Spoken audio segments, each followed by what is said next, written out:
Hello friend, চিকেনের একটা নতুন রেসিপি নিয়ে তোমাদের কাছে হাজির হয়ে গিয়েছি, যার নাম গন্ধরাজ চিকেন ভাপা। এটা খুবই কম সময় লাগে আর খুবই কম খরচে অল্প সময়ে তাড়াতাড়ি এটা বানানো যায়। তোমরা একবার বাড়িতে বানিয়ে দেখতে পারো। এটা রুটি, লুচি, নান, পরোটা, ফ্রায়েড রাইস সবের সঙ্গে প্রচণ্ড ভালো খাওয়া যায় আর খেতেও খুব টেস্টি হয়। তো কিভাবে বানাচ্ছি দেখে নাও। প্রথমে আমি 500 গ্রাম চিকেন কিনে নিয়ে এসেছিলাম, ভালো করে ধুয়ে রেখেছি। এটা বোনলেস হলেই ভালো হয়, আর যদি একটু আধটু বোন থাকে কোনো ক্ষতি নেই, দিতে পারো। তো প্রথমে আমি নুন, গোলমরিচ গুঁড়ো, গন্ধরাজ লেবুর রস, যেহেতু গন্ধরাজ চিকেন ভাপা তাই গন্ধরাজ লেবুর রসটা প্রয়োজন, আর গন্ধরাজ লেবুর খোসা, উপরের যে সবুজ অংশটা ওটা একটু গ্রেট করে নিচ্ছি, তাতে ফ্লেভারটা খুব ভালো আসে। তো দেখবে এখানে সবুজ খোসাটাই যেন পরে, ভেতরের সাদা অংশটা পড়লে একটু তেতো তেতো লাগতে পারে। তো ভালো করে দেখে শুনে গ্রেট করে দিতে হবে। তারপরে দিয়ে দিচ্ছি উপর থেকে একটু কাঁচা সর্ষের তেল। সব কিছু উপকরণকে মাংসের সঙ্গে খুব ভালো করে মাখিয়ে নিতে হবে। উপর নিচ করে ভালো করে মাখিয়ে নিয়ে এটাকে আমি সাইডে রেখে দেব। তো তারপরে আমি গ্যাস জ্বালিয়ে নিয়ে কড়া গরম করতে বসিয়ে দিয়েছি। তো কড়া গরম হয়ে যাওয়ার পরে এখানে কিছুটা পরিমাণ সর্ষের তেল দিয়ে দিলাম।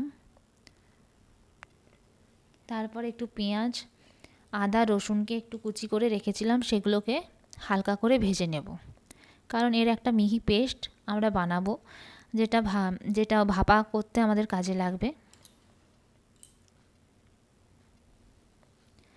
তো একদম হালকা করে ভাজতে হবে, শুধু কাঁচা গন্ধটা গেলেই হবে, বেশি কড়া করে ভেজে রাখার দরকার নেই। তো এরকম হালকা করে একটু নেড়ে চেড়ে এটাকে তুলে আমি ঠান্ডা করতে রেখে দেব। তো ততক্ষণ আমি ঠান্ডা হোক ওটা, ততক্ষণ আমি এখানে একটু দই নিয়ে নিলাম। দইটাকে আমি ছাঁকনির মধ্যে নিয়েছি, যাতে জলটা ঝরে যায়, তাহলে ভালো হবে। তো তারপরে এই পেস্টটা আমি তৈরি করে নেব। এটা ঠান্ডা হয়ে গিয়েছে। আদা, রসুন আর পেঁয়াজের পেস্টটা আমি রেডি করে নিচ্ছি। তো রেডি হয়ে গেছে। তারপর সেখানে দইটা আমি দিয়ে দিলাম, দইয়ের জলটা বেরিয়ে গেছে। তো দেখো পেস্টটা আমাদের পুরো রেডি হয়ে গেছে। আরেকটা পেস্ট যেটা আমি বানিয়ে রেখেছিলাম, সেটা তোমাদের সঙ্গে শেয়ার করা হয়নি। এতে সর্ষে, পোস্ত, চালমগজ, কাজু বাদাম আর লঙ্কা, এটা সব কিছু দিয়ে একটা পেস্ট করা ছিল, সেটা আমি মাখিয়ে নেব মাংসের সাথে। আর তারপর এখন যে পেস্টটা করা হলো সেই পেস্টটাও আমি দিয়ে দেব। দই, পেঁয়াজ, রসুন, আদা দিয়ে যে পেস্টটা বানালাম সেটাও দিয়ে দেব। দিয়ে ভালো করে মাংসের সঙ্গে মাখিয়ে কিছুক্ষণের জন্য রেখে দিতে হবে।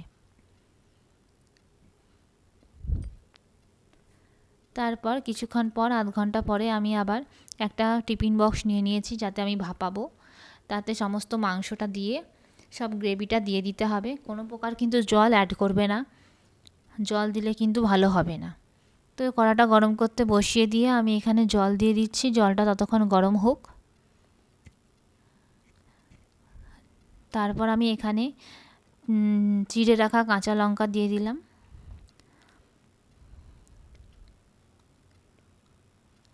উপর থেকে একটু নুন দিয়ে দিচ্ছি, পরিমাণ মতো, স্বাদ মতো নুন দিয়ে দেবে। তারপর দিয়ে দিচ্ছি কাঁচা সর্ষের তেল। যে কোনো জিনিস ভাপা করতে গেলে উপর থেকে সর্ষের তেলটা কিন্তু খুব ভালো দিলে খুব ভালো হয়। তারপর আবার গন্ধরাজ লেবুর খোসা আর একটু গ্রেট করে দিলাম। দিয়ে সব কিছুকে আবার ভালো করে চামচ দিয়ে ভালো করে মিশিয়ে নেব মাংসের সাথে। খুবই চটজলদি হয়ে যায় এই রান্নাটা। বাড়িতে অতিথি এলে কিন্তু খুব তাড়াতাড়ি এটা বানিয়ে দিতে পারো, সবার ভালো লাগবে। আর উপর থেকে একটু বাটার দিয়ে দেবো, তাতে ফ্লেভারটা খুব ভালো আসবে। তো ঢাকা বন্ধ করে দিলাম। তারপর এখানে দেখো জলটা একদম গরম হয়ে এসেছে। একটা স্ট্যান্ডকে এরকম উল্টে দিলাম, তার উপরে আমি টিফিন কৌটাটা বসিয়ে দেব। তো এটা 20 থেকে 25 মিনিট লাগবে। তো এটাকে ঢাকা দিয়ে ফ্লেমটাকে মিডিয়ামে রেখে আমি এটা দিয়ে দেবো 25 মিনিট হতে। মাঝে একটু খুলে দেখতে হবে জলটা শুকিয়ে যাচ্ছে কি না। জল যদি শুকিয়ে যায় আবার একটু জল দিয়ে দিতে হবে। তো দেখো 25 মিনিট পরে আমি চলে এসেছি। তারপর ঢাকা খুলে তোমাদের সঙ্গে শেয়ার করছি কতটা ভালো হয়েছে। দেখো কালারটাও যেমন হয়েছে ভালো, দেখতেও ভালো হয়েছে। Thanks for watching my video.